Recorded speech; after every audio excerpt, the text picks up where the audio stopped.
पालघरमध्ये 2462 गर्भवती 19 वर्षाखालील असल्याचं समोर आलंय।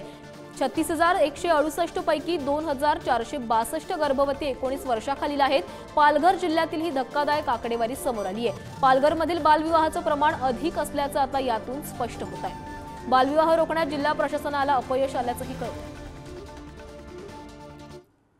झालेल्या मोखाडा तालुक्यात 16 वर्षाखालील एका मातेचा मृत्यू झाला आणि संपूर्ण जिल्हा हिलावून गेला। मात्र बालविवाह बंदी कायद्याबाबत मी अध्यक्षपदी बसल्यानंतर अगदी काटेकोरपणे नेमाने काटेकोरपणे आम्ही सर्व गावात ग्रामपंचायतमध्ये प्रत्येक ठिकाणी आम्ही सगळीकडे प्रचार प्रसिद्धी केली। लग्नपत्रिका छापताना वयाचा दाखला असल्याशिवाय लग्नपत्रिका छापू नये। लग्न लावताना भटजींनी वयाचा दाखला असल्याशिवाय लग्न लावण्यात येऊ नये। सगळ्या समाजाला माझं एक आव्हान आहे की आपल्या मुलीचं लग्न आपल्या मुलाचं लग्न 18 वर्ष व 21 वर्ष झाल्याशिवाय करू नका।